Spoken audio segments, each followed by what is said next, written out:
নমস্কার, আমি দেবপ্রসাদ মুখোপাধ্যায়। এডুকেশন এবং পেশার দিক থেকে আমি একজন মেকানিক্যাল ইঞ্জিনিয়ার এবং আমি এখন Shri Ramakrishna institute of science and technology mechanical ইঞ্জিনিয়ারিংয়ের অ্যাসিস্ট্যান্ট প্রফেসর। অন্যান্য ফ্যাকাল্টিদের মতন আমিও এখানে বিশেষ বিশেষ কতগুলো ইঞ্জিনিয়ারিং সাবজেক্ট পড়াই এবং ছাত্রদের সঙ্গে ইন্ডাস্ট্রি নিয়ে, ইন্ডাস্ট্রির অ্যাটমসফিয়ার নিয়ে, ইন্ডাস্ট্রিতে কী কী প্রয়োজনীয়তা আছে ছাত্রদের, সেগুলো নিয়ে আমি আলোচনা করি। তার কারণ এইটাই যে আমি নিজে দীর্ঘদিন ইন্ডাস্ট্রিতে কাজ করেছি। ইনফ্যাক্ট আমার পুরো ওয়ার্কিং লাইফটাই প্রায় ইন্ডাস্ট্রিতে, এবং তারপরে আমি লাস্ট 10 বছর ধরে এই কলেজে পড়াচ্ছি। কাজে দুটো জগতেরই অভিজ্ঞতা আমার আছে। আচ্ছা, প্রথমে আমি একটা জিনিস দিয়ে শুরু করব, যে এই ছেলেরা যখন, ছাত্রেরা যখন মাধ্যমিক বা হায়ার সেকেন্ডারি পাস করে, তখন তারা খুব একটা, তারা শুধু নয়, তার ফ্যামিলি সবাই একটা বিরাট প্রশ্নের মুখে পড়ে।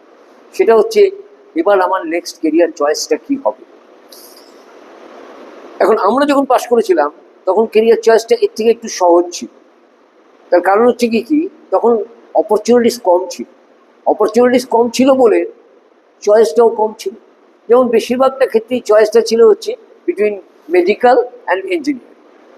কিন্তু এখন এই মেডিকেল আর ইঞ্জিনিয়ারিংয়ের সঙ্গে সঙ্গে আরও কিছু চয়েস এসে গেছে, যেমন hotel management, pharmacy, hospital management, এছাড়াও আরও অনেক লাইন চলে এসছে এখন, যেগুলোতে ছাত্ররা জয়েন করতে পারে। তার ফলে একদিক দিয়ে যেমন সুবিধা হয়েছে, আর একদিক দিয়ে অসুবিধা হচ্ছে, চয়েসটা একটু কমপ্লিকেটেড হয়ে গেছে আগের থেকে। তো যাই হোক, আমি জিনিসটা খুব সহজ করব, সহজ করে সবাইকে বোঝাবার চেষ্টা করব যে কেন আমরা ইঞ্জিনিয়ারিংটা জয়েন করব।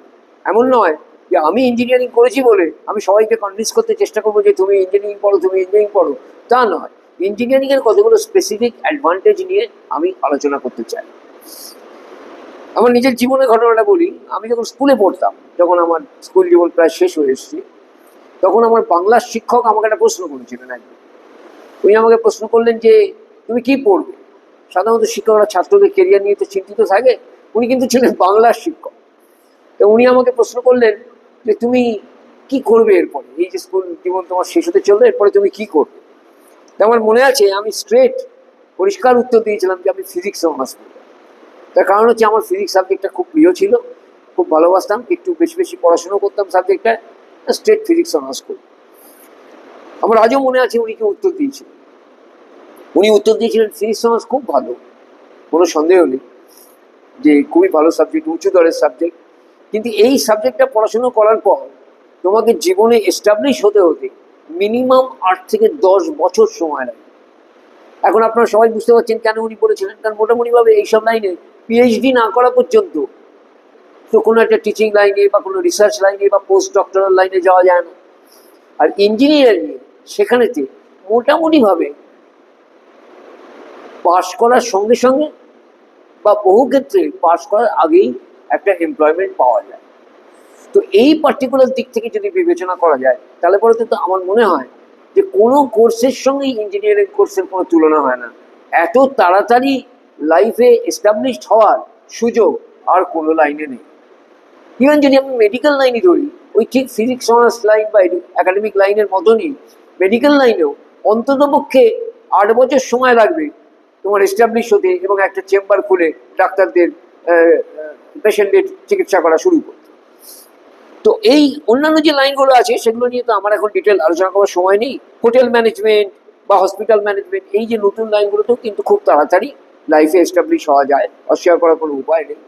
কিন্তু ইঞ্জিনিয়ারিংটা সবসময়তেই এমপ্লয়মেন্টের দিক থেকে, জব স্যাটিসফ্যাকশনের দিক থেকে, সব দিক থেকে এগিয়ে আছে অন্যান্য এডুকেশনের থেকে।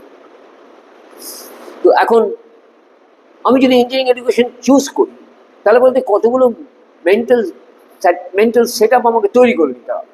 কীরকম না, ইঞ্জিনিয়ারিং এডুকেশনটা খানিকটা মেডিকেলও তাই, ইঞ্জিনিয়ারিং এডুকেশনটা কিন্তু প্র্যাকটিক্যাল ওরিয়েন্টেড।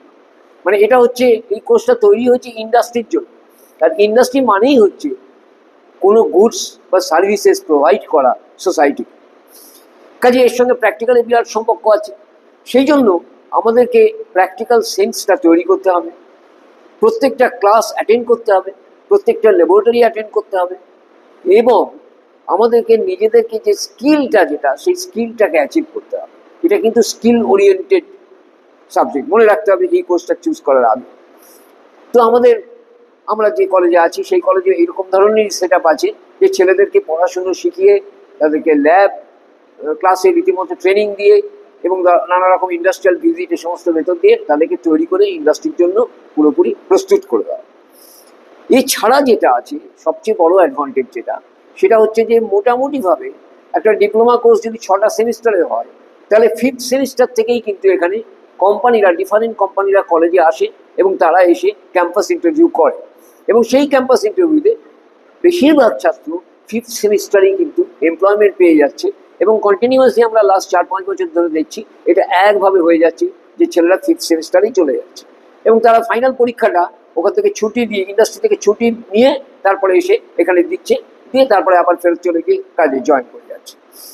তো এখন সেদিক দিয়ে দেখতে গেলে দেখা যাবে যে ইঞ্জিনিয়ারিং এডুকেশনটাই হচ্ছে একদম number 1 professional education in the whole system, যেখানে ছাত্রদের জয়েন করাটা সেফ, একদম সেফ। কারণ প্রত্যেকটা ফ্যামিলি চায় যে এই সমস্ত পড়াশুনো করার পর ছেলেরাও উপার্জন করে, এবং আমাদের দেশে যেটা সবচেয়ে বড় প্রবলেম সেটা হচ্ছে বেকারত্বের প্রবলেম, সেটা কিন্তু ইঞ্জিনিয়ারিং এডুকেশনে মিনিমাম। এবং আমি একটা কথা এখন বলতে পারি আমার দীর্ঘ 50 বছরের ইন্ডাস্ট্রিয়াল এক্সপিরিয়েন্স থেকে, যে কেউ যদি স্কিল অ্যাচিভ করতে পারে ইঞ্জিনিয়ারিং এডুকেশনে, তাকে চাকরি খুঁজতে হবে না, চাকরি তাকে খুঁজে পেতে হবে। এই কথাটা আমি খুব জোর দিয়ে বলতে পারি। এবং শুধু একটাই এখানে কন্ডিশন আছে, সেটা হচ্ছে এই পড়াশোনাটা